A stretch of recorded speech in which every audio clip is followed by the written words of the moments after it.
Hello, good morning, good afternoon, good evening. कैसे आप सब लोग? आई होप आप सभी बहुत अच्छे होंगे।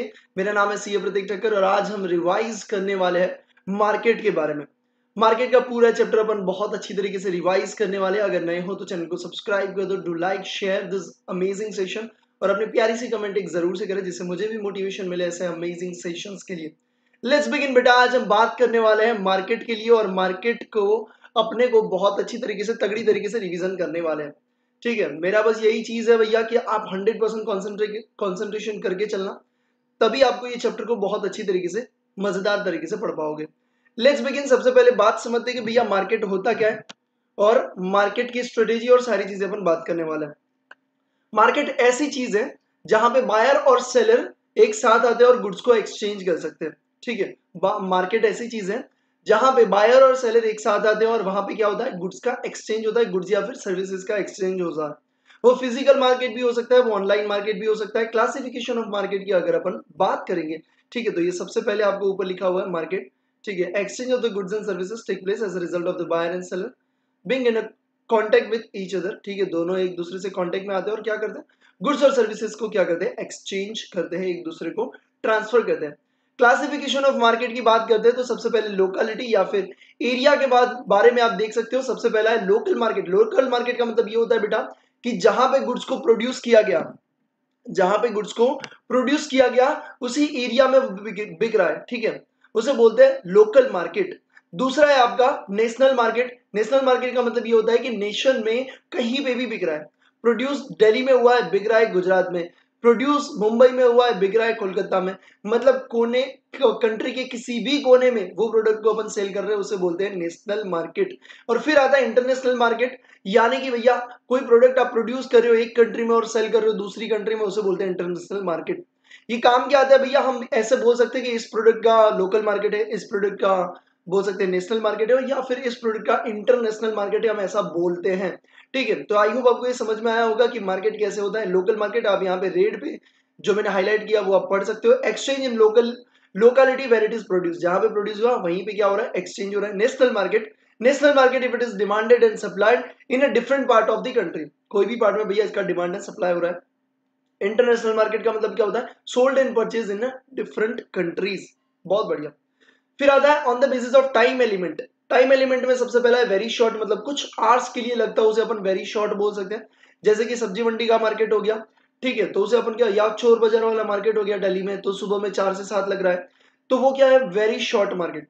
फिर दूसरा होता है शॉर्ट मार्केट, मतलब सीजनल जो बिजनेस होते हैं 10 दिन 15 दिन इसके लिए लगते हैं या 1-2 महीने के लिए लगते हैं, उसे बोलते हैं शॉर्ट पीरियड मार्केट। और फिर अपन बोलते हैं लॉन्ग पीरियड मार्केट, मतलब वो मार्केट है एक जगह पे सारी चीजें मिल रही है आपको। ठीक है, जैसे कि लाइट का मार्केटिंग हो गया, ज्वेलरी का पूरा मार्केट हो गया, ठीक है, क्लोथ्स का पूरा मार्केट हो गया, वो मार्केट नॉर्मली चालू ही रहता है, उसे अपन बोलते हैं लॉन्ग पीरियड मार्केट।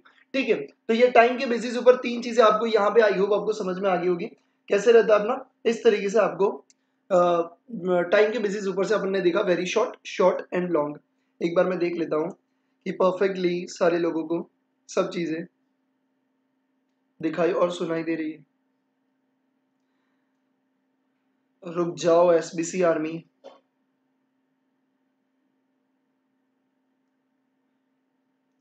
स्टडी बड़ी क्लब ऐप को इंस्टॉल नहीं किया तो इंस्टॉल जरूर से कर लीजिए। बाकी डिस्क्रिप्शन बॉक्स जरूर से चेक करते रहिए, आपके लिए काफी अमेजिंग चीजें आपको वहां से मिल जाएगी। ठीक है, market on the basis of the competition along with the seller and producer of the firm. अब भैया यहाँ पे क्या है भैया, कंपटीशन के बेसिस ऊपर और इसके ऊपर पूरा चैप्टर आपका निर्भर रहता है। ठीक है, आज ये बेटा सबसे पहले आपको परफेक्ट कंपटीशन, दूसरा इम्परफेक्ट कंपटीशन। परफेक्ट कंपटीशन क्या है, सबसे पहले वो मैं आपको समझा देता हूँ। परफेक्ट कंपटीशन का मतलब ये भैया वहां पे काफी सारे सेलर है, काफी सारे बायर है, बायर को सब नॉलेज है क्या चीज परचेज करनी चाहिए, क्या चीज नहीं परचेज करनी चाहिए, कैसी होगी प्रोडक्ट, सब चीजें, इसे बोलते हैं भैया perfect competition. Numerous buyer and seller selling homogeneous product, एक जैसी प्रोडक्ट को सेल कर रहे भैया, कैसी, होमोजीनियस, मतलब कैसी होती है भैया, एक जैसी प्रोडक्ट को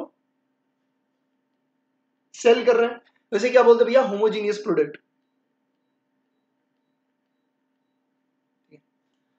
ठीक है, no price is no one is able by his own action to influence the market price को कोई भी हिला नहीं सकेगा। सिंपल सी बात है, अगर मैं 10 रुपए चार्ज कर रहा हूँ, पूरा मार्केट भी 10 रुपए चार्ज कर रहा है, इसलिए मैं 10 रुपए चार्ज कर रहा हूँ। अगर मैं 10 की जगह 12 कर दूंगा तो भैया ऐसा नहीं हो जाएगा कि मेरे को फॉलो करेंगे और मार्केट 12 कर देगा। नहीं भैया, मैं वहां से निकल जाऊंगा मार्केट से, क्योंकि लोग वहां से परचेज कर लेंगे, क्योंकि यहाँ पे परफेक्ट कॉम्पिटिशन है, काफी सारे सेलर अवेलेबल है। आ जाइए, फीचर ऑफ परफेक्ट मार्केट के बारे में बात करते हैं बेटा। कौन से फीचर्स है परफेक्ट मार्केट के? सबसे पहला, large number of seller and buyer. काफी सारे यहाँ पे सेलर एंड बायर होता है। यहाँ पे जैसे मैंने आपको बताया कि मैं प्राइस रखूंगा, वो मार्केट नहीं रखेगा, जो मार्केट रख रहा है वो मेरे को रखना पड़ेगा। इसलिए हम यहाँ पे बोल सकते हैं producer is a price taker. Producer क्या है भैया? आपका प्राइस टेकर है। ठीक है, फिर आपका आता है second one is a homogeneous product, मतलब एक जैसे गुड्स यहाँ पे आपको मिल जाते हैं। Third one is a free entry and free exit. Easily कोई भी फर्म इस मार्केट में एंटर हो सकती है और इजीली किसी भी टाइम इसको लीव भी कर सकती है। जब प्रॉफिट दिखेगा वो एंटर मारेगी, जब क्या होगा भैया, सेलिंग, सब काफी सारे यूनिट्स आ जाएंगे, काफी सारे फर्म आ जाएंगे, सेलिंग जो क्वांटिटी होती है वो बढ़ जाएगी भैया। 500 अगर क्वांटिटी सेल हो रही है, ठीक है, 500 क्वांटिटी की डिमांड है, 5 लोग है, 100 लोग, 100 क्वांटिटी की डिमांड भैया, वो मतलब डिमांड कर रहे हैं, मतलब सप्लाई वो कर रहे हैं, ठीक है, तो सब 100 क्वांटिटी को बेच रहे हैं। बट वो 5 की जगह 10 फर्म हो गई, सबकी 50-50 अराउंड आ जाएगी, किसी की 70 होगी, किसी की 30 होगी, बट अराउंड 50 के अराउंड हो जाएगी। तो यहाँ पे क्या हो जाएगा, जब प्रॉफिट कम दिखेगा कोई भी फर्म यहाँ पे इजीली एग्जिट भी मार सकती है। Mobility of the factor, mobile, mobile अपना जो मोबाइल का नाम है वो नाम कैसे भैया? मोबिलिटी, मोबाइल क्या है भैया? मोबाइल का मतलब क्या होता है? मूवमेंट, आप किसी भी जगह इजीली मूव कर सकते हो, इसलिए mobility. Mobility of factor of the production, factor of the production कौन से भैया? 4, ठीक है भैया 4। कौन से? कैपिटल, फिर क्या होता था? लेबर, फिर लैंड, और फिर था ऑर्गेनाइजेशन या फिर एंटरप्रेन्योर। तो आप इजीली क्या कर सकते हो? मूवमेंट कर सकते हो, एक जगह से दूसरी जगह आप इजीली फैक्टर्स को लगा सकते हो। Fifth one is absence of transportation cost. Transportation cost को हम यहाँ पे काउंट नहीं करेंगे। किसी लोगों को या ये स्टूडेंट को पता नहीं होता बेटा कि ये हम ट्रांसपोर्टेशन कॉस्ट को भैया क्यों नहीं कंसीडर करते। एग्जाम्पल के साथ समझाओ बेटा। देखो यहाँ पे कहना क्या चाहते हैं? होमोजीनियस प्रोडक्ट और प्राइस लगभग सेम रहेगी, ये कहना चाहता है। अब देखो, एक मार्केट यहाँ पे मार्केट 1, एक मार्केट यहाँ पे मार्केट 2, आप यहाँ पे खड़े हो, ठीक है, मार्केट 1 पे एक प्रोडक्ट मिल रही है 100 रुपए में, वही मार्केट 2 में कितने पे मिल रही है? 100 रुपए पे। क्यों? क्योंकि परफेक्ट कंपटीशन है, ठीक है। तो परफेक्ट कंपटीशन में आपको पता है प्राइस सेम रहेगी, ठीक है, एआर सेम रहेगा, एमआर भी सेम रहेगा। अब यहाँ पे आपको पता है कि दोनों जगह सेम मिल रही है, बट आपने एम वाले को कॉल किया, भैया मेरे को ना मेरे घर पे ये प्रोडक्ट चाहिए, कितने में पड़ेगी? वो बोलेगा 110 में, 10 रुपए का क्या लगेगा? डिलीवरी चार्जेस लगेगा, ठीक है, ट्रांसपोर्टेशन का। या फिर वो अगर जाएगा तो उसे 10 रुपए लग रहा है, ठीक है।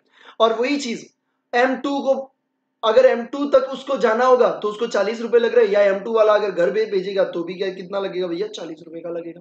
तो यहाँ पे कितना हो जाएगा? M1 पे उसको 110 में पड़ेगा, M2 में 140 में पड़ेगा, और वो फिर आके बोलेगा भैया इकोनॉमिक्स में जो परफेक्ट कंपटीशन है वो गलत है, क्योंकि दोनों में सेम नहीं मिल रहा है, सेम प्रोडक्ट है, कंपटीशन बहुत ज्यादा है, परफेक्ट कंपटीशन है, फिर भी यहाँ पे प्राइस सेम नहीं है। इसलिए बोला भैया कि आप ट्रांसपोर्टेशन को कंसीडर नहीं करोगे, ठीक है, उससे क्या होगा? प्राइस चेंज हो जाएगा, ठीक है। Six one is a perfect knowledge of the market. Buyer and seller, दो लोगों भैया, बायर एंड सेलर दोनों को परफेक्ट नॉलेज होता है मार्केट का, क्या चीज लेनी चाहिए, परचेज करनी चाहिए, सेल करनी चाहिए, कितने पे सेल करेंगे, कितने पे परचेज करेंगे, सब चीजें, ठीक है। आई होप आपको इतनी समझ में आ गई होगी परफेक्ट कंपटीशन के बारे में। एक बार फिर से मैं आपको दिखा देता हूं बेटा परफेक्ट कंपटीशन के बारे में, ठीक है। परफेक्ट कंपटीशन क्या होता है? परफेक्ट कंपटीशन की बात करें जहां पे काफी सारे सेलर, काफी सारे बायर हैं। सबसे पहला, large number of seller and buyer आपको मिल जाएंगे, यानी कि प्राइस टेकर बनेंगे। यहाँ पे प्रोड्यूसर क्या बनेगा? Price taker. प्राइस मेकर कहां पे बनता है पता है? मोनोपोली में। सिंगल सेलर, उस जगह पे क्या बनेगा? प्राइस मेकर बनेगा, क्योंकि मैं अकेला सेल वाला हूं तो मैं ही प्राइस बनाऊंगा, मेरे को जितने में बेचना होगा बेचूंगा। यहाँ पे प्राइस टेकर बनेगा। दूसरा, होमोजीनियस, सेम टाइप की प्रोडक्ट होगी, free entry free exit, mobility of factor of the production, absence of the transportation cost, and the last one is perfect knowledge of the market.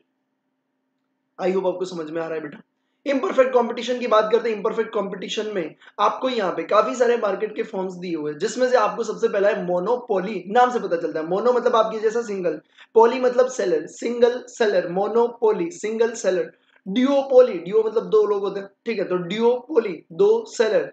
ओलिजोपोली, ओलिजो मतलब क्या होता है? Few, तो ओलिजोपोली मतलब क्या होता है? फ्यू सेलर, ठीक है। तो इससे आपको पता चलता है monopoly, duopoly, oligopoly and monopolistic competition में क्या होता है? सेलर काफी सारे होते हैं, सेलर काफी सारे होते हैं, बट यहाँ पे इसके साथ साथ आपका परफेक्ट कंपटीशन प्लस, अगर इसकी बात करूं तो यहाँ पे क्या है?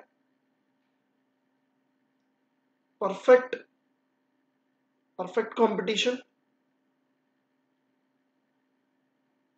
प्लस मोनोपोली, इन दोनों के फीचर्स इस मार्केट में आपको देखने को मिल जाते हैं। मतलब सेलर काफी सारे हैं परफेक्ट कंपटीशन की जैसे, बट कहीं ना कहीं बायर को कई बार नॉलेज नहीं होगा, जैसे परफेक्ट कंपटीशन में तो होता है बट यहाँ पे नहीं होगा। तो कुछ चीजें आपको परफेक्ट कंपटीशन, कुछ चीजें आपको मोनोपोली वाली में दिख जाएगी। तो दोनों के फीचर्स आपको मिलके मिल जाएंगे, उसे बोलेंगे मोनोपोलिस्टिक कंपटीशन। ठीक है, तो सबसे पहले पढ़ते हैं मोनोपोली मार्केट यानी सिंगल सेलर मार्केट। मोनोपोली नाम से पता चलता है, mono and poly, mono mean single, poly means क्या होता है भैया आपका सेलर होता है। यहां पे सिंगल ओनली वन सेलर और वन प्रोड्यूसर और वन फर्म रहेगी। अब मेरे को ये बताओ, मैं अकेला हूं एक प्रोडक्ट को प्रोड्यूस कर रहा हूं, जैसे कि ये पेन एग्जांपल वही शकला का बुम बुम की पेन मैंने बनाई है। ठीक है बेटा, शकला का बुम बुम की मैंने पेन बनाई है, मैं अकेला बंदा बेचता हूं। अगर इसको इससे क्या भैया जो भी आप ड्रॉ करोगे मिल जाएगा, हाँ वो भी गर्लफ्रेंड कैसे मिलेगी भाई। सुनो, तो ये मैं अकेला बेचता हूँ, काफी सारी डिमांड होगी। हाँ अब देखो मैं अकेला बेच रहा हूँ तो मेरे पास काफी सारे एडवांटेज है, जैसे कि मैं क्या बनूंगा प्राइस मेकर, मतलब मैं ही प्राइस बनाऊंगा। मेरे को प्राइस डिस्क्रिमिनेशन भी मैं कर सकता हूँ। प्राइस डिस्क्रिमिनेशन का मतलब क्या, तुमसे मैं अलग चार्ज करूंगा, तुम्हारी गर्लफ्रेंड से अलग चार्ज करूंगा भैया, अपनी मर्जी मेरी मर्जी भैया। क्यों? क्योंकि ये मोनोपोली मार्केट है। यहाँ पे क्या होता है भैया, ओनली वन सेलर एंड काफी सारे बायर होते हैं। अब वन सेलर है, वन प्रोड्यूसर है, वन फर्म है। फर्म और इंडस्ट्री का मतलब समझ में आता है? हाँ भैया, फर्म का मतलब होता है कि मैं अगर प्रोड्यूस कर रहा हूं मैं फर्म है, बाजू वाला प्रोड्यूस कर रहा है वो भी फर्म है, उसके बाजू वाला वो भी फर्म है, हम तीनों को मिला के अगर देखें तो उसे बोलते हैं इंडस्ट्री। समझ में आता है? यहां तो मैं अकेला ही भैया प्रोड्यूस कर रहा हूं, तो मैं ही प्रोड्यूस कर रहा हूं, बाकी कोई है ही नहीं, तो मैं ही फर्म भैया, मैं ही इंसान, मैं ही भगवान। तो भैया मैं हूं क्या, मैं फर्म हूं, मैं इंडस्ट्री हूं। समझ में आ रही है बातों को? मैं ही फर्म, मैं ही इंडस्ट्री, क्योंकि यहाँ पे एक ही फर्म है जो प्रोड्यूस कर रही है। तो अगर मेरे अकेले का प्रोडक्शन वही भैया इंडस्ट्री का प्रोडक्शन, बाकी कोई है ही नहीं। ठीक है, तो आई होप आपको ये समझ में आ रहा है। चलिए बेटा, तो उसके फीचर्स के बारे में बात करते हैं। सबसे पहला सिंगल सेलर, एक ही सेलर होता है। दूसरा नो क्लोज सब्स्टिट्यूट, मतलब एग्जैक्ट ऐसा कोई क्लोज सब्स्टिट्यूट नहीं है, थोड़ा बहुत होगा substitute but exact close substitute आपको कहीं पे नहीं मिलेगा, तभी तो मोनोपोली बनेगी भैया, तभी तो ऐसा हो सकता है कि सिंगल सेलर। तीसरा स्ट्रॉन्ग बैरियर टू एंट्री, भैया एंट्री कोई नहीं कर पाएगा। इतना तगड़ा मार्केट जमा के बैठे होते हैं या इतनी तगड़ी पॉलिसी को फॉलो करते हैं कि किसी भी को अगर इस मार्केट में एंट्री करनी है तो वो एंट्री नहीं कर पाएंगे। ठीक है, fourth one, firm and industry are same. अभी मैंने बताया मेरी फर्म है, मैं ही इंडस्ट्री हूं, तो फर्म एंड इंडस्ट्री दोनों क्या हो जाएगा, सेम हो जाएगा। प्राइस मेकर होता है, मतलब मैं जो प्राइस लगाना चाहूंगा वही मैं लगाऊंगा। ठीक है, तो मैं क्या बनूंगा, प्राइस मेकर बनूंगा। Six one, nature of AR and MR का, nature of AR and MR का क्या होता है, स्लोप स्लोप डाउनवर्ड होता है, लेफ्ट टू राइट में जाता है। ठीक है, इस तरीके से जाता है भैया। ठीक है, ये मैंने रेगुलर क्लास में पढ़ाया था, इस तरीके से जाता है। क्या हो जाता है भैया, प्राइस कम करना चाहते हो, क्यों कम करोगे, क्योंकि आपको क्वांटिटी डिमांड को बढ़ाना है, इसलिए आप क्या करोगे, प्राइस कम करोगे। प्राइस कम करते जाओगे, डिमांड बढ़ते जाओगे। अब देखो एक चीज सिंपल सी बात है, मेरे को कितना प्रोड्यूस करना, क्या ये मेरा डिसीजन है? मतलब इंडस्ट्री में कितना प्रोडक्शन आएगा, क्या ये मेरा डिसीजन है? मोनोपोली में ऑब्वियसली मेरा ही डिसीजन है। क्यों? क्योंकि मैं अकेला बंदा हूं जो प्रोड्यूस कर रहा हूं। यानी कि मेरे को कितना सप्लाई करना है पूरी इंडस्ट्री में, वो मेरे ऊपर डिपेंडेंट है।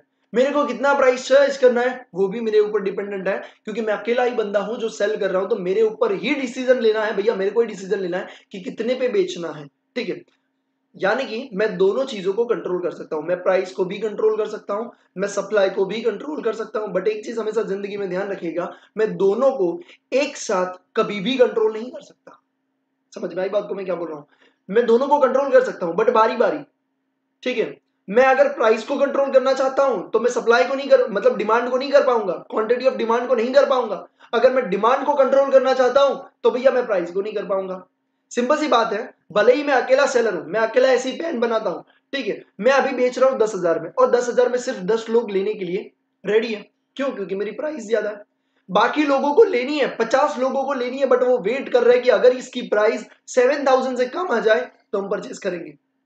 मैं ऐसा तो नहीं बोल सकता भैया मैं अकेला सेलर हूं 10,000 में ही बेचूंगा, जल्दी से ले लो जल्दी से ले लो। हाँ मैं बोल सकता हूं, बट जो 50 लोग हैं उनकी कैपेसिटी नहीं है, उनके लिए डिमांड ही नहीं है इस चीज की, तो वो परचेज ही नहीं करेंगे, यानी वो डिमांड दिखेगी ही नहीं। क्योंकि डिमांड का मतलब क्या होता है, अपन ने पढ़ा था याद है, desire to purchase. Desire to purchase के साथ साथ आपकी औकात भी होनी चाहिए, मतलब कि परचेजिंग पावर भी होना चाहिए। और विलिंग टू पे, मतलब आप पे भी करना चाहते हो, आपको परचेज भी करना है, आपकी औकात भी है, और आप पे करने के लिए रेडी भी हो। ये 3 चीजें देखी थी तभी डिमांड बनती है। मतलब 7,000 वाला वो डिमांड है, डिमांड नहीं है भाई, क्योंकि उसकी औकात नहीं है, वो पे नहीं कर रहा है। उसकी औकात भी है, चलो उसको परचेस करनी है, हाँ डिजायर बन गई, हाँ डिजायर बन गई, उसकी परचेसिंग पावर भी है, चलो, but is not willing to pay 10,000। उसकी इच्छा नहीं है 10,000 देने की, तो वो डिमांड नहीं बनती। इसलिए यहां पे अगर मैं प्राइस ज्यादा रखूंगा, मैं डिमांड को कंट्रोल नहीं कर पाऊंगा। अगर मेरे को डिमांड को कंट्रोल करना है, मैं इच्छा चाहता हूं भैया 10 क्वांटिटी में क्या बेच रहा हूं, मेरे को 50 बेचनी है, अगर मेरे को डिमांड को बढ़ानी है, भले ही मैं कंट्रोल कर सकता हूं, वो सिंपल सी बात है, बट मेरे को क्या करना पड़ेगा, प्राइस को कम करना पड़ेगा। मतलब मेरा कंट्रोल यहां से हटाना पड़ेगा। मैं जो जिद पे अड़ा था मैं 10,000 चार्ज करूंगा, मेरे को हटाना पड़ेगा। यानी मैं दोनों चीजों को सेम टाइम पे नहीं भैया कंट्रोल कर सकूंगा। मैं दोनों को कंट्रोल कर सकता हूं, बट बारी बारी। समझ में आया? ठीक है, अभी सॉन्ग गाने शुरू हो जाते हैं, बेटर चीजें आ जाए। ठीक है, nature of AR and MR curve कैसा रहता है? स्लोप डाउनवर्ड रहता है। ठीक है, left to right. When seller want to sell more of the output, reduce the price. Simple बात। प्राइस डिस्क्रिमिनेशन, अलग अलग प्राइस को चार्ज करना। आप आए, मैंने आपसे 10,000 रुपए ले लिए, आपने अपनी ब्यूटीफुल गर्लफ्रेंड को भेजा, मैं वहीं पे पिघल गया, मैंने 6,000 रुपए चार्ज कर लिए।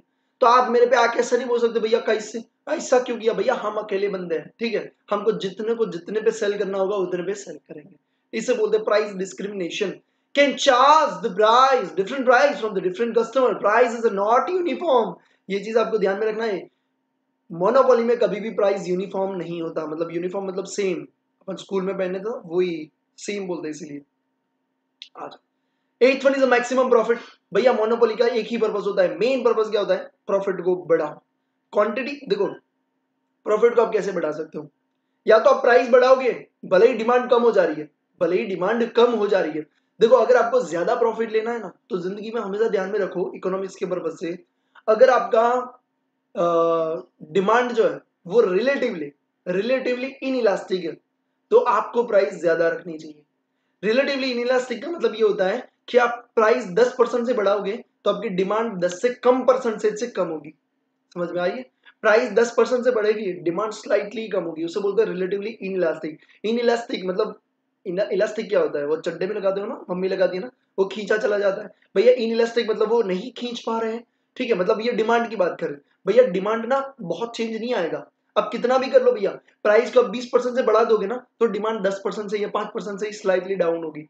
मतलब आप प्राइस ज्यादा ले सकते हो, क्योंकि डिमांड इतनी गिरने वाली नहीं है। इसलिए बोलते भैया, अगर आपका inelastic demand, relatively inelastic demand है ना, रिलेटिवली इनइलास्टिक है ना भैया आपका, तो आपको क्या करना चाहिए पता है? आपको प्राइस ज्यादा चार्ज करनी चाहिए। अगर आपका मार्केट, आपको लग रहा है कि आपकी प्रोडक्ट जो है, ठीक है, आपकी जो प्रोडक्ट है वो उसमें आपका रिलेटिवली इलास्टिक है भैया, ठीक है, डिमांड कैसा है भैया? Relatively elastic. मतलब आप प्राइस को 1 रुपए से चेंज करोगे ना, डिमांड फट से चेंज हो जाएगी। आप बढ़ाओगे तो फट से नीचे चली जाएगी, और अगर आप थोड़ा सा भी कम करोगे तो डिमांड एकदम से बढ़ जाएगी। ऐसे टाइम पे यही अच्छा रहता है कि आप सावधान हो जाए, सतर्क हो जाए, और प्राइस को थोड़ा सा कम रखें, क्योंकि यहाँ पे क्या है? रिलेटिवली इलास्टिक डिमांड है। इसका मतलब ये होता है, आप 1% से प्राइस चेंज करोगे, डिमांड 5 या 7% से बढ़ रही है, मतलब ज्यादा परसेंटेज से आपकी डिमांड में चेंज आ रहा है। बेटर चीज है, प्राइस थोड़ी सी कम करते हैं, 10% से प्राइस कम कर दी, एकदम से क्वांटिटी 20% से बढ़ जाएगी। अल्टीमेटली हमारा मैक्सिमाइजेशन प्रॉफिट का ही तो पर्पस है। ये मोनोपोली की बात कर रहे हैं, ये बात सही है कि मोनोपोली में सिर्फ मैक्सिमाइजेशन ऑफ प्रॉफिट का सबसे मेन पर्पस होता है। बट कोई भी मार्केट में अगर आपको ये याद रखना है, तो हमेशा याद रखना कि कहाँ पे प्राइस कम चार्ज करनी है और कहाँ पे ज्यादा चार्ज करनी है। प्रैक्टिकली जब आप समझोगे इस तरीके के एग्जाम्पल के साथ, आप बहुत अच्छी तरीके से अपने आप को रिलेट कर पाओगे इकोनॉमिक्स के साथ। चलिए फिर बात करते हैं प्राइस एंड आउटपुट डिटर्मिनेशन। मैंने ऑलरेडी बता दिया आपका, तो प्राइस एंड आउटपुट को डिटरमाइन करने के लिए आपका भैया क्या होता है? भैया आपको दोनों चीजों को सेम टाइप पे कंट्रोल नहीं कर सकते। सिंगल प्रोड्यूसर, एक ही प्रोड्यूसर होता है, he can control either price और सप्लाई। देखो भैया ये रहा, आइदर प्राइस और सामने रहा और सप्लाई, ठीक है, but he can not control both at the same time. भैया सेम टाइम पे दोनों को कंट्रोल नहीं कर सकता। Maximisation of the profit is the sole objective. भैया एक ही मेन ऑब्जेक्टिव है, कौन सा? मैक्सिमाइजेशन ऑफ द प्रॉफिट, ठीक है। तो अभी अपन इस कर्व को समझते हैं। इस कर्व को समझने के लिए मैंने आपको एक सिंपल सी चीज लिखवाई हुई थी, ठीक है, मैं आपको यहाँ पे ड्रॉ करके बता देता हूं। मैंने जो लिखवाई थी पहले वो मैं पढ़वा देता हूं, ताकि जो रेगुलर नहीं किए हैं उनको समझ में आ जाए कि मैं किसकी बात कर रहा हूं। ये मैं इसकी बात कर रहा हूं। अगर आपको क्वांटिटी डिसाइड करनी है कि कितनी सेल करनी है, तो वो आपको देखना है MR is equal to MC देखना है। वहां पे आपको पता चलेगा कि आपको कितनी क्वांटिटी सेल करनी चाहिए। क्वांटिटी जब आपको पता चल जाए, फिर आपको देखना है AR कर्व। उस क्वांटिटी पे देखो, ये आपने क्वांटिटी डिसाइड कर ली Q, फॉर एग्जांपल ये अब आप देखोगे कि इस कर्व पे AR कर्व कहां से जा रहा है, वो आपका बनेगा प्राइस, सेलिंग प्राइस। और AC कर्व कहां से जा रहा है, AR मतलब एवरेज रेवेन्यू, ठीक है, AC मतलब एवरेज कॉस्ट। इस क्वांटिटी पे AC कहां पे जा रहा है, वो आपका बनेगा एवरेज कॉस्ट। और प्राइस और कॉस्ट के बीच में जितना डिफरेंस आएगा वो बनेगा आपका प्रॉफिट। तो सबसे पहला आपका स्टेप है क्वांटिटी डिटरमाइन करने का। क्वांटिटी कैसे डिटरमाइन करोगे, MR is equal to MC होना चाहिए। आप बोलोगे भैया ऐसा क्यों मैं MR is equal to MC पे ही जाऊं? सिंपल सी बात है बेटा, ये आपका MR, ये आपका MC है, ये आपका MR है। MC का मतलब क्या होता है भैया, मार्जिनल कॉस्ट, और MR का मतलब क्या, कॉस्ट कितनी लग रही है और एक प्रोडक्ट को एडिशनली सेल करने की आपको रेवेन्यू कितना मिल रहा है, इसे बोलते हैं marginal cost and marginal revenue. चलो अब मार्जिनल कॉस्ट फॉर एग्जांपल 10 रुपए है, 10 नहीं ज्यादा लेते भैया, 12 रुपए है, आपका मार्जिनल रेवेन्यू है 10। 11 रुपए है, आपका मार्जिनल रेवेन्यू है 10। 10 रुपए आपका मार्जिनल रेवेन्यू 10। आपका MC है भैया 8, आपका MR है 10। आपका MC बन गया 6, आपका MR है 10। आपका MC फिर से बन गया 8, MR है 10। आपका MC बन गया 10, आपका MR है 10। आपका MC बन गया 12, आपका MR है 10। आपका MC बन गया 14, आपका MR है 10। अब यहां पे आपको मैंने क्या बोला, आउटपुट कितना है, आउटपुट कितना होना चाहिए, MR is equal to MC। अच्छा अब आप मुझे ये बताओ, यहां पे MR is equal to MC, आप बोलोगे आइला सर इधर हो रेला है, आइला सर इधर भी हो रेला है, तो अब मैं इधर रुकूं कि इधर रुकूं? अब आप मेरे को प्रैक्टिकली बताओगे, ठीक है, आप ही आंसर दोगे। ये इकोनॉमिक्स में सब चीजें दी हुई ना, एकदम सिंपल वाली, एकदम लल्लू वाली चीजें दी है जो आप इजीली समझ सकते हो। अब मेरे को ये बताओ आप बिजनेस, आप कॉमर्स लिए हो, ठीक है, तो आपका दिमाग एकदम से शार्प चलता है बिजनेस में, हाँ भैया चलता है भैया। जेब में पैसे 1 रुपया नहीं, बात करते करोड़ों की, बट फिर भी पता तो चलता है ना। चलिए अब आ जाइए, आपने एक प्रोडक्ट बनाने का सोचा, हाँ ठीक है, आपने उसको बनाया, कितनी कॉस्ट लगी, 12 रुपए की, और आपने उसको बेचा तो मिला 10। आप घर पे आगे हो गए निराश, हो गए कि नहीं, हाँ। आपने सोचा मैं कुछ भी करेगा, मैं इंप्रूवमेंट करेगा, बट मैं क्या करेगा, प्रोडक्ट को बेचेगा सही और प्रॉफिट कमाएगा। आपने इंप्रूवमेंट किया, आपकी कॉस्ट लगी 11, आपने बेचा 10। फिर से आप थोड़े से निराश बट मोटिवेशन के साथ, कोई बात नहीं मैं और कम करूंगा और मैं प्रॉफिट कमा के लेके आऊंगा। आप फिर आ गए भैया, आपने 10 रुपए में उस प्रोडक्ट को बनाया, आपने बेचा 10 रुपए में, अभी आप क्या हो गए, न्यूट्रल हो गए। आपको लगा भैया अभी मैं थोड़ा बहुत अच्छा जा रहा हूं क्योंकि मैं कॉस्ट तो एटलीस्ट कवर कर पा रहा हूं। फिर आपने दूसरे दिन, अब मेरे को ये बताओ क्या आप इधर रुक जाओगे? आप या ऐसा सोचे कि बस अभी मेरे को नहीं बनानी प्रोडक्ट, अभी मेरे को प्रोडक्ट बनानी ही नहीं है, क्यों? क्योंकि मेरा MR is equal to MC आ गया। प्रतीक भैया ने सिखाया था MR is equal to MC आ जाए तो भैया वहीं पे रुक जाना। अब जैसे ही घर पे जाओगे, आपकी बीवी को बोलोगे, बीवी बोलेगी क्या हुआ बेटा, बेटा नहीं बोलेगी, प्यार से तो कुछ भी बोल सकती है भैया, ठीक है, तो आपको कुछ भी बोलेगी, ठीक है, कि क्या हुआ, ठीक है, आपको बोलेगी क्या हुआ, मेरे को बताओ मेरी जान क्या हुआ, ठीक है, तो आप बोलोगे मैंने ना, प्रतीक भैया ने बोला ऐसे, मैंने क्या किया, MC is equal to MR करके मैंने प्रोडक्शन को बंद कर दिया और मैं घर पे आके देख रहा हूं तो मेरा घाटा हो गया। आपकी जान ने पूछा जान कैसे घाटा हुआ? बोला पहले मैंने 12 रुपए में बनाई प्रोडक्ट, 10 पे बेची, फिर मैंने 11 पे बनाई, 10 पे बेची, ठीक है, 2 बार आपकी बीवी ने कान के नीचे खींच के लगा दी। फिर बोला रुको तो सही, मैंने 10 पे बनाई, 10 पे बेची, ठीक है, फिर बोले फिर क्या हुआ? फिर कुछ नहीं, मैं घर आ गया। काय को? प्रतीक भैया ने बोला था MR is equal to MC। अरे मेरे भाई सुनो, पूरा सुनने का, ठीक है, फिर आपकी बीवी मारे मेरे को मत बोलने का। अब देखो मैंने इतना नहीं बोला था MC is equal to MR, but ये भी बोला था साथ में कि अगर नीचे से कर्व कट कर रहा है ना वो, अब नीचे से कैसे कट करेगा वो मैं आपको बता देता हूँ, ठीक है। अब देखो, अब आप यहाँ पे खड़े हो, ठीक है, अब सोचो आप रियल लाइफ में यहाँ पे खड़े हो, 10 रुपए में प्रोडक्ट बना रहे हो, 10 रुपए में बेच रहे हो। आपको पता है कि आप डे बाय डे अपनी कॉस्ट को कम करते जा रहे हो। अब आपको पता है कि अगर आप और काम करोगे तो आपकी कॉस्ट कितनी हो जाएगी, 8। अब बेचो में 8 हो जाएगी कॉस्ट। अब बेचोगे कितने में? 10। तो अब आप सोच रहे हो कि मैं आगे जाऊं कि ना जाऊं। अब मेरे को ये बताओ कि क्या आप यहां पे रुकोगे कि नहीं रुकोगे? क्या प्रोडक्शन बंद कर दोगे कि नहीं करोगे? ऑब्वियसली नहीं करोगे, प्रोडक्शन बंद नहीं करोगे, यानी प्रोडक्शन आप चालू रखोगे। काई को भैया? क्योंकि आपको पता है कि मेरी कॉस्ट कम होने वाली है, मेरे को प्रॉफिट होने वाला है भैया, जिंगा लाला हूं, मेरे को प्रॉफिट होने वाला है। तो आप क्या करोगे? और प्रोडक्शन करोगे। हाँ, यहाँ पे रुकोगे? नहीं रुकोगे। आपने फिर से बनाया 6 रुपए की कॉस्ट, 10 रुपए में बेचा, और प्रॉफिट भैया, और ज्यादा खुश हो गए भैया आप तो, ठीक है, और ज्यादा खुश हो गए। अब देखो, अब आप जिस चीज का 3 का पैकेट लेके जा रहे हो, अब आप उसका 10 का पैकेट लेके जा रहे हो। मैं चॉकलेट की बात कर रहा हूं, ठीक है। अब आप पहले 3 अपनी बीवी के लिए चॉकलेट लेके जा रहे थे, अब 10 लेके जा रहे हो चॉकलेट, चॉकलेट खाने वाली, ठीक है। अब देखो अब क्या होता है, 8 का कॉस्ट बन गया, 10 में बिका, आप खुश हो, ठीक है, क्योंकि आपका प्रॉफिट में जा रहा है, भले ही प्रॉफिट कम हुआ। जैसे ही 10 पे आया, आप फिर से सोच पे पड़ गए, क्या मैं प्रोडक्शन करूं कि ना करूं? आपने सोचा कि अगर मैं नेक्स्ट प्रोडक्शन करूंगा तो मेरी कॉस्ट कितनी जाएगी? 12, बेचूंगा कितने में? 10। नहीं बाबा नहीं, हम इधर ही रुकेंगे। तो इधर ही क्या करता है भैया, इधर अपना प्रोडक्शन क्या कर देगा? बंद कर देगा, यानी कि यहां तक आएगा, यानी कि MC is equal to MR। जब ये बनेगा ना तब यहां पे रुकेगा, ठीक है। तो यहां पे रुकेगा। आप बोलोगे भैया MC is equal to MR, ये सेकंड वाला कैसे पता चलेगा? अगर कोई भी ग्राफ होगा ना, देखो, तो MR का कर्व कुछ इस तरीके से आता है, हाँ भैया। MC कर्व यू शेप का होता है, इस तरीके से जाएगा, इस तरीके से। तो पहले ये क्या है? MC, ये है MR। तो MC पहले कम हो रहा है, इसे बोलते हैं इकोनॉमिक्स, बढ़ रहा है उसे बोलते हैं डिस इकोनॉमिक्स, ठीक है। तो यहाँ पे जब कम हो रहा है तब आप यहाँ पे आओगे और आप सोचोगे मैं प्रोडक्शन करूं कि नहीं। आप बोलोगे अल्लाह, कॉस्ट तो कम जा रही है, करना पड़ेगा। यहाँ पे आप जैसे पहुंचोगे आप फिर से सोचोगे मैं प्रोडक्शन करूं कि नहीं। अल्लाह, ये तो प्राइस ऊपर जा रही है, अब नहीं करेगा मैं प्रोडक्शन, कॉस्ट ऊपर जा रही है रेवेन्यू से, क्योंकि पहले कम जा रही थी इसलिए करा। फ्यूचर का देख के अपन डिसीजन लेते हैं। तो ये वाला आपका क्या बनेगा? MR is equal to MC, और ये आपका क्या बनेगा? क्वांटिटी डिसाइड करेगा। समझ में आ गया? आई होप आपको समझ में आ गया। क्वांटिटी कैसे डिसाइड करोगे? क्वांटिटी डिसाइड होने के बाद आप क्या करोगे? प्राइस डिसाइड करोगे। कैसे? AR कर्व से। कॉस्ट कैसे डिसाइड करोगे? AC कर्व से। चलो अभी आ जाते हैं जहां पे अपन अपना मस्त वाला डायग्राम देख रहे थे। चैप्टर थोड़ा सा बड़ा है तो टाइम लग सकता है, ठीक है।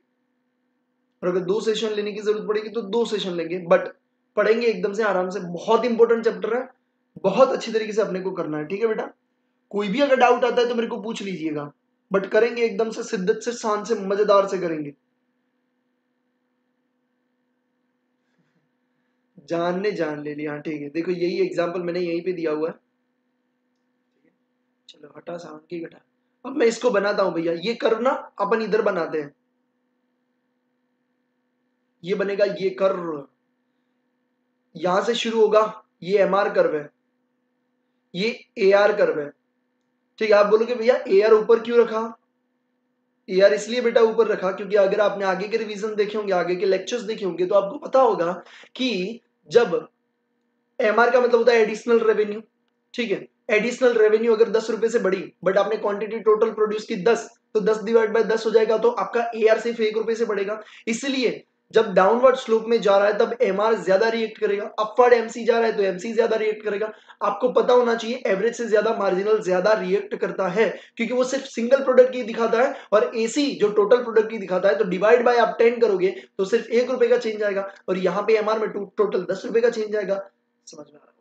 लेट्स गो, ये हो गया MR और AR, ठीक है। अभी अपने को देखना है भैया कौन सा कर्व। आप बोलोगे भैया MC is equal to MR करना है, marginal cost is equal to MR करना है, तब अपने को क्वांटिटी डिसाइड करनी है। चलो भैया कर देते हैं।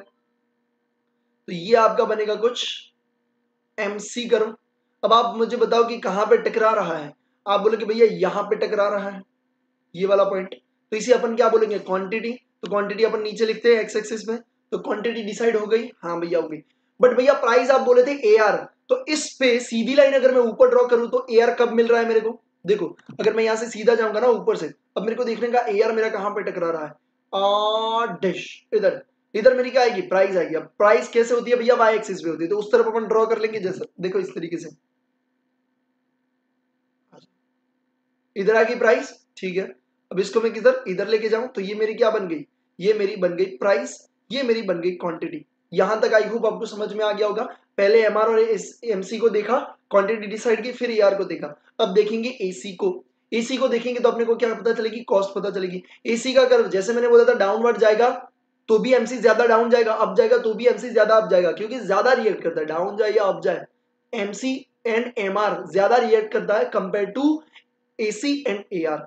ठीक है, अब देखो डाउनवर्ड जा रहा है तो वो ज्यादा गया, इसलिए मैंने इसको राइट साइड रखा। अब जब अपवर्ड जाना है भैया, अपवर्ड जाना है, ठीक है, अब अपवर्ड जाना है तो भी वो ज्यादा जाएगा। मैं क्या अपवर्ड जाना है अल्लाह, ठीक है, अपवर्ड जाना है तो भी एमसी देखो ज्यादा अप जा रहा है, ये थोड़ा कम जा रहा है, इसलिए मैंने इस तरफ रखा। ठीक है, तो अब देखो यहाँ पे आपका क्या है, ये एमसी कर्व, अल्लाह एसी कर्व। अब देखो ये क्वांटिटी पे एसी कहां पे आ रहा है भैया, यहां पे आ रहा है, ये वाला एसी आ रहा है।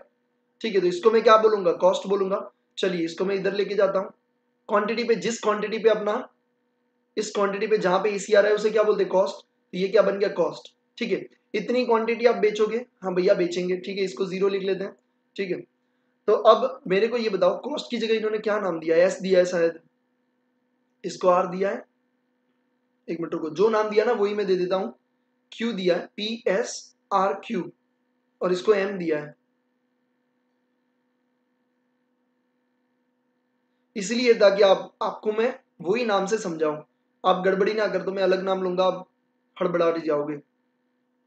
ये क्वांटिटी को क्या दिया है, क्यू दिया है ना,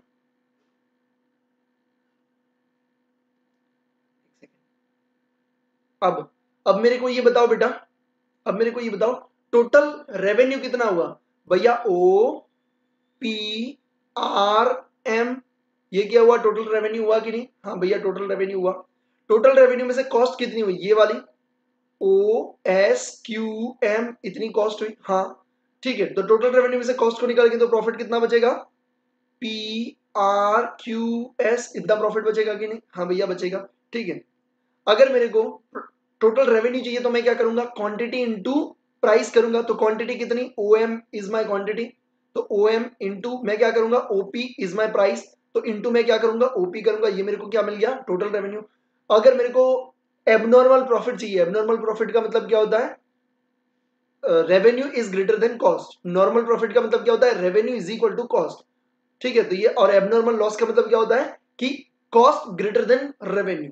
ठीक है, मैंने आगे लिखवाया हुआ है, वो भी मैं आपको दिखा दूंगा। अब देखो यहाँ पे देखो, अब मेरे को एबनॉर्मल प्रॉफिट ढूंढने के लिए मैंने क्या किया, पहले रेवेन्यू लिख दिया, अब मैं कॉस्ट लिखूंगा। कॉस्ट कैसे लिखूंगा, quantity into cost per unit, quantity कितनी O M, into cost per unit कितनी है, ओ एस। आई होप आपका इतना समझ में आ गया, हाँ भैया। अब देखो रेवेन्यू का मतलब कितना हुआ, ओ पी आर एम हुआ, मैंने ऊपर वाला जो बोला था, ओ पी आर एम। ठीक है, ओके, माइनस क्या होगा, ओ एस क्यू एम होगा, ओ एस क्यू एम। ठीक है, अगर हम ऊपर वाला ये जो है, ये ऊपर वाला जो है इतना वाला, इसमें से अगर हम इतना वाला हटाएंगे, ये वाला, तो आपको कितना बचेगा, ये वाला बचेगा, समझ में आता है। ठीक है, तो वो क्या बचेगा भैया, आप देख लो, वो क्या बच रहा है, पी क्यू आर एस बच रहा है, तो इसे अपन बोल सकते हैं P Q R S, abnormal profit आपका। हाँ भैया, देखो O P R M, O S Q M, उसमें से आप कॉमन कॉमन हटाओगे तो भी क्या बनेगा, पी क्यू आर एस। तो वही चीज आपको यहाँ पे समझाई हुई है। ठीक है, वही चीज आपको समझाई हुई है। ठीक है, देखो मैंने आपको यहाँ पे लिखवा दिया, एबनॉर्मल प्रॉफिट और super profit. Super normal profit का मतलब क्या होता है, total revenue is greater than total cost. Normal profit का मतलब total revenue is equal to total cost, और एबनॉर्मल लॉस का मतलब होता है total cost greater than total revenue. ठीक है, तो ये भी आप जरूर से लिख लीजिएगा। आई होप आपको समझ में आया होगा बेटा। ठीक है, आई होप आपको अच्छी तरीके से, देखो यही डायग्राम उन्होंने ड्रॉ किया है। पहले इन्होंने क्या किया, क्वांटिटी डिसाइड कर ली। ठीक है, क्वांटिटी डिसाइड कर ली यहाँ पे, फिर उन्होंने ए आर जहां पे जा रहा है वो प्राइस, एसी जहां पे जा रहा है वो क्या भाई, कॉस्ट बन गई, और बीच वाला आपका क्या बन गया, प्रॉफिट बन गया। आई होप आपको ये समझ में आया होगा पूरा, बहुत बेहतरीन तरीके से। चलिए बेटा आगे बढ़ते हैं, फिर बात करते हैं डिओपोली मार्केट के बारे में। ठीक है, किसके बारे में बात करते हैं, डिओपोली मार्केट के बारे में बात करते हैं। डिओपोली मतलब क्या, दो seller, two seller, two producer और टू फर्म, इसमें कुछ ज्यादा दिया नहीं है। बात करते सीधा ओलिगोपोली मार्केट के बारे में बेटा, बात करते हैं। ओलिगोपोली मार्केट कहां से आया, ग्रीक वर्ड से आया, ओलिजो मतलब फ्यू, ठीक है, और पोलियन का मतलब क्या होता है, सेलर, जैसे मैंने आपको बताया फ्यू सेलर। ठीक है, अच्छा, शुरुआत करते हैं। ठीक है, ओलिगोपोली के बारे में एक सेकंड में बस पानी पी लेता हूं।